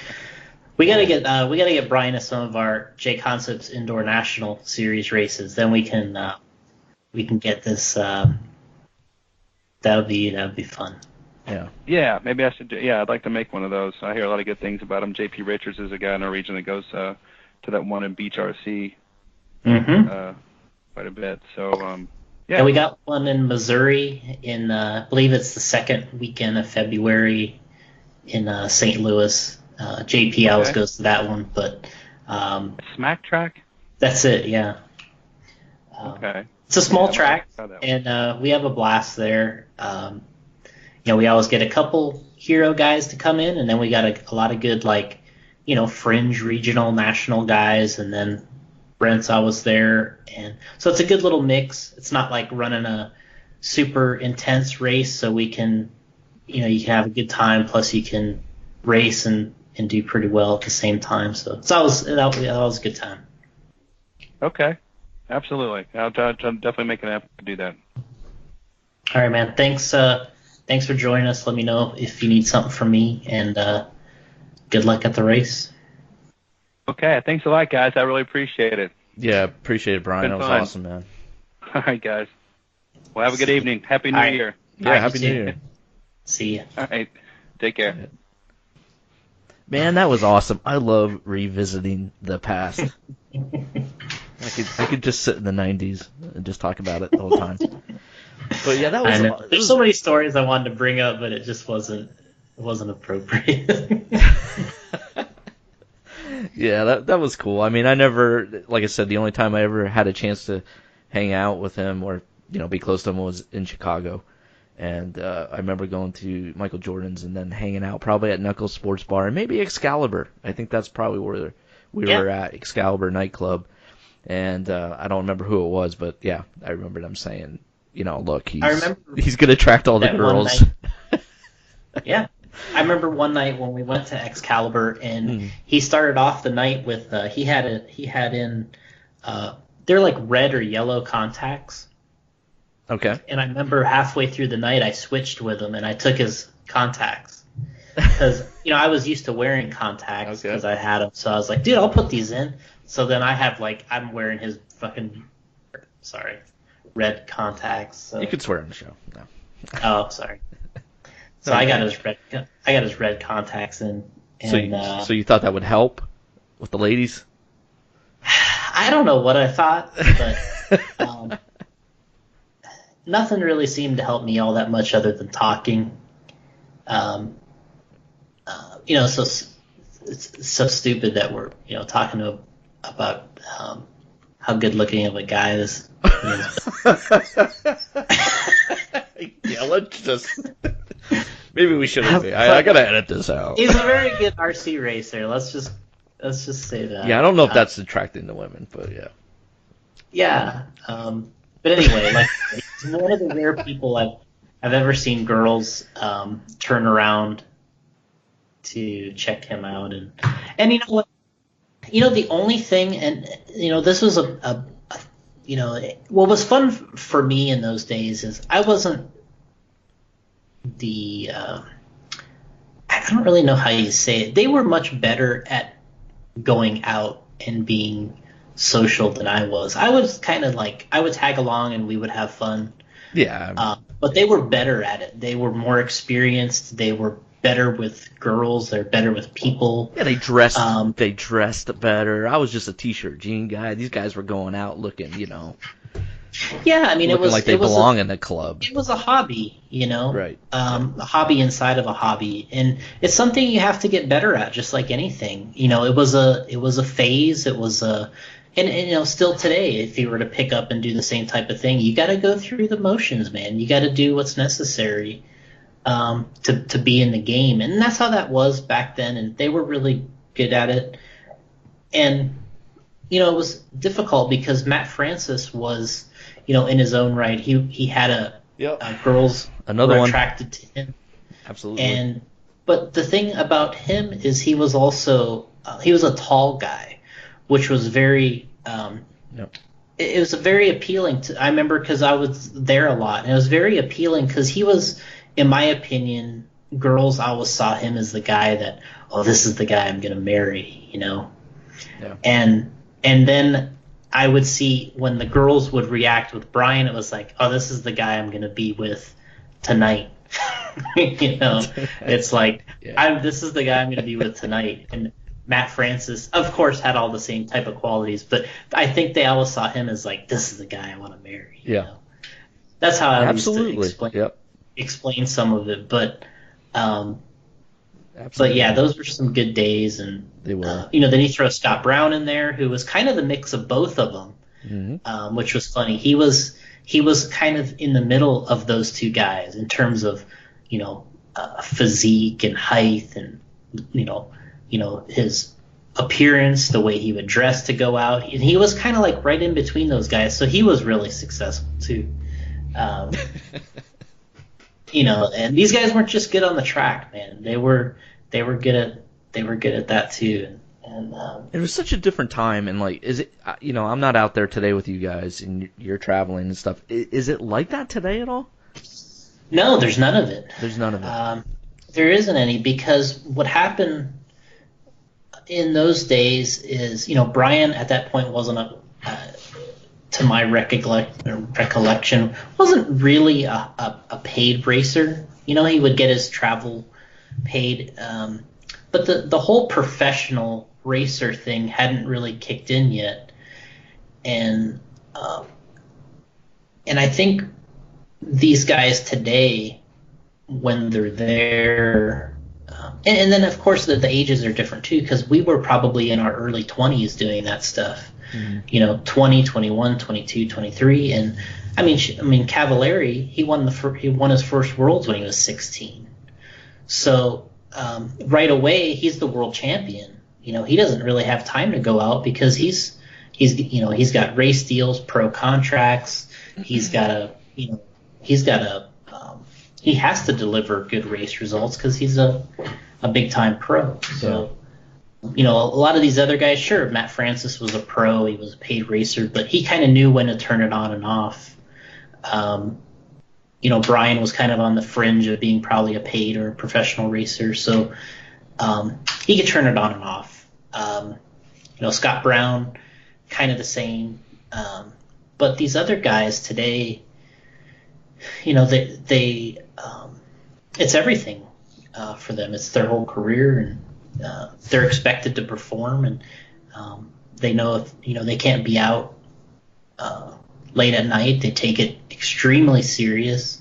We've talked about the Mayfields and Cavalleries and these guys being emotional and having their moments, but it's because, man, they are so competitive. Definitely some of the most competitive guys I've ever seen. I'm competitive about RC racing and company business stuff, but But these guys, their competition spirit for RC is just, it's like what they describe some of the, it's like what you hear they describe about some of the athletes, that are just kind of killers. That's how these guys are. Mm-hmm. Yeah. But that's how you have to. Right. Yeah, absolutely. Yeah. Well, such a different time. It was fun. It was awesome. Yeah, I mean, I remember, like I said, I remember building batteries at 3 a.m. after absolutely races, because I was just like, you know what? I'm like, we would go out, we would do what we needed to do, and you'd be like, oh man, I gotta build my new batteries for tomorrow. And you'd build your batteries, and you'd go out and race, and have a good race day still. And it's like those stories you hear about guys like Ric Flair and these guys who, they can stay out all night, they can do whatever they want, and the next day they'll have an hour wrestling match, and yeah. He's just got endless energy, and he could perform, and that's how a lot of this stuff was, is you just fit everything you possibly could fit into one day, and you're like disappointed the day's ending. You're like, oh man, it's 3 a.m. Yeah, right. All right, I guess we're done. Such a great time. Mm-hmm. Great time. I'm going down memory lane right now, Jason. I get really sad. But that was cool. Like, I remember seeing Brian Dunbar race back then, and I remember traveling with my friend Brian Roeder to some of those tracks. I never raced at CRCC, what's it called? But I never raced there at the Winter Champs, or whatever they call that. It was the Winter Midwest Championships.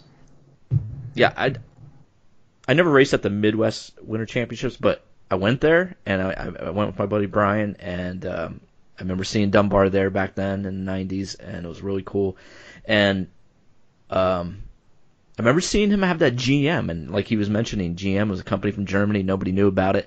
So I remember seeing that, and I remember going back to my local hobby shop, seeing if he can get the speed controls for them, and because it was something different. I always liked to, even though I had a low C car, I always wanted to, be a little bit different, especially on the electronic end of it. Everybody was running Tekin, and I had Tekin and Novak. But also, when I saw GM, I was like, what is this? This guy's successful with it, so it was pretty cool. It was, like you said, it was only him and Todd Hodge, I think, with GM. Yeah, that guy kind of, for whatever reason, he kind of put his eggs in that basket, as Brian said, and those guys delivered some great results. Yeah, really cool. Man, that was awesome to have Brian on. All right. Episode 186 in the books for January 3rd, 2019. I'm supposed to mention the date from a listener. That's right. You can you can do what Brian Dunbar did. Head over to patreon.com/Radio Impound and support the show. And also his friend Jason Grimes went over there just now as we were recording and supported the show. So you can go over there, throw a few cannolis our way, just to say thanks for what we do. We're not getting rich off of it, so we're just enough to ship out these prizes to you. And I think I got to get a few names to you, Jason. I think we have 2 names I got to get to you. Okay. That need to ship some stuff out that won some race prizes. So you can go over there, sign up as little as $1 a month. You can get in the running for all these prizes that Jason brings back from. He goes to these races. He brings back some autographed memorabilia and so forth, and we give it away on the show. It's really cool. So tonight we're going to do a WWE 2K19 on the PS4. We're going to give away 2 items that Jason has. I think you got some plaques. Yeah. And I think you have some bodies left that we're going to give away. We're going to do 2 matches because we had good responses from the patrons. So we're going to do 2 matches. We're going to do a 6-way ladder match. And the winner on that, I stream it on YouTube. Go to our YouTube channel, Radio Impound. And I stream it on YouTube, and then I also upload it to our Facebook page so you guys can watch it later. And the winner of those, they win a prize from Jason. He ships it out to you. And we appreciate it if you can take a picture with the prize. Don't be camera shy. Get yourself in there. That way I can prove that we're giving this stuff away. And, yeah. So patreon.com. Big thanks to the 2 new signups, Brian Dunbar and Jason Grimes. What do you think of that, Jason? Perfect. It's awesome. And head over to jconcepts.net. Show them some love. They just did a video, right? You just did a video the other day on the... I released it a few days ago on YouTube channel. Is that J Concepts Garage? Where's your... you did the monster truck video, right? Yeah, what we did is we actually were going to do a live video, and we did a live video. It was on the 2 new the Chevy Chevelle body we were talking about with Brian.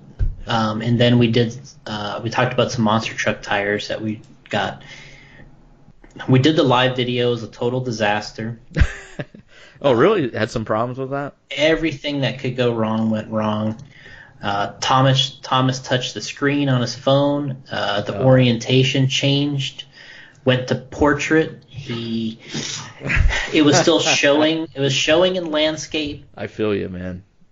Yeah, showing in landscape. He was in portrait. He couldn't tell where even center of the screen was. Questions were coming in. He couldn't see the questions. The microphone quit working. The gimbal he always uses is maybe worn out and just would go limp. The camera, the gimbal, limp.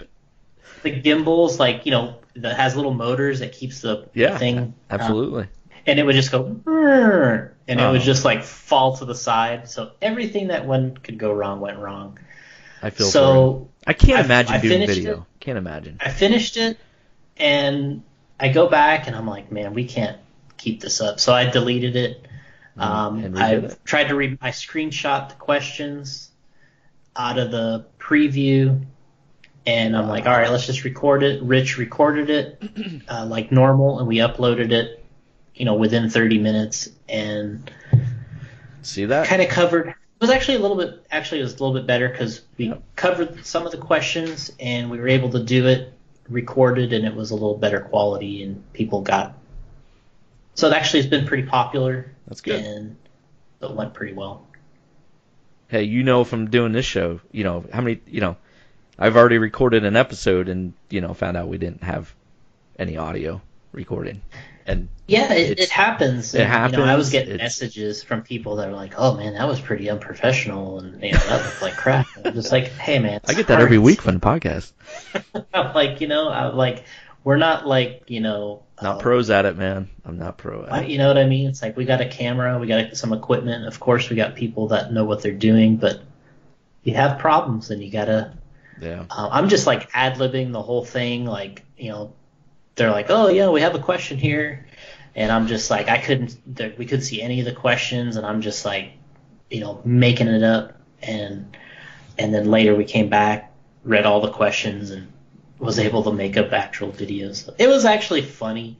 I was like trying not to laugh because so many things were going wrong, but it happens. It happens. Rich on is in the other room watching it, like cringing because he hates the live videos to begin with, and he's like, laughing his butt off at us, and Thomas is like just in agony with the camera, and I'm like couldn't do anything because I'm like trying to pretend like it's working. Yeah, we get questions in like, what, hey, do you do the show live and with video? And I have explored doing that, and plus I have new gear right now that I might be able to do that if the internet service provider here in this town sucks. So it's amazing that we could do the audio. Let's put it that way. And Jason knows when it rains here, it just creates hell, and we have a bad time recording. But yeah, you get all these issues, and I just can't imagine. So those guys out there that do live video in podcasting, whether it be RC or video games and stuff, and it's amazing. It's amazing what those guys do. So I can't imagine, because you can run into so many problems, and we run into it with audio. And so kudos to you. You got the job done. That's what you got to do. Yep, jconcepts.net. Show him some love for all that work that Jason did. And go on his YouTube channel and check it out. And there you go. And Carpies.com, Derek from Carpies.com got a hold of me and said he's redesigning the website. So, because I know I had a few of you message me and said, hey, we can't find the shirts on there. That may be up. I haven't checked it yet. But Derek said they were doing the website over. So that should be up soon. You can go to Carpies.com. That's CARPYS.com. And you can get the shirts and hats there with the Radio Impound logo on it. So that should be up there. And StickIt1Racing.com. You can go there, get the logo there. BoomRC.net, get the logo for your decals and stuff like that. Put it on a car. Take a picture, send it in to us. Show us that you're repping. And all the guys out there are repping already. I appreciate it. So there we have it. 186 in the book, Jason. Oh, man. We're getting there. We didn't get 200 by the end of the year, but we knew we weren't going to. But that was tough. Yeah, that would be tough. That would be too tough to do. Am I forgetting anything else? I think that's it. I don't think so. I think we're pretty good. So. Big thanks to Brian Dunbar again. That was really awesome. And hopefully we can get some of the video that his dad has and maybe get it uploaded for him on YouTube. That'd be awesome. Done.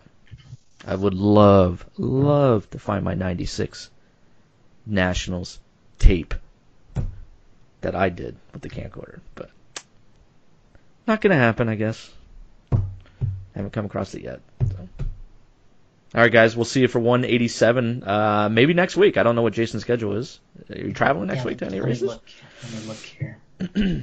I think I'm still home next week. Nice. Okay. Yeah, I'm still home next week. So yeah, we can get another one in. And I know we had some questions in about Anchor. Because we did about 7 episodes on Anchor, and there were some issues with Anchor. They have improved the app now, so you can do fast forward and rewinding and do all this other stuff. And the only other issue we have is maybe getting Jason to not do it on Bluetooth, because Bluetooth seems to cause a major delay in it. So we might try out Anchor one day again when Jason's traveling somewhere. And just, those are just like maybe 10, 15-minute shows. But you can head over, download the Anchor app, head over there. We have 7 episodes up. You can just check that out if you want. And also visit our Discord server. Download the Discord app on Android, iPhone, and get in there with other listeners, and you can talk about this episode and more. Whatever you guys want to talk about, you can go in there and talk about it. We got a lot of people joining up, Jason. Really? So there's a good amount of listeners in there. And I see Justin Doyle just signed up, so thank you, Justin. Yep. So head over to Discord, download the app. It's free. You can chat with us 24/7. And you can talk about whatever you want. Talk just RC, but other listeners are in there. Maybe they can help you out with something. That is it. Radio Impound Podcast signing off. Catch you next week. See ya. Bye.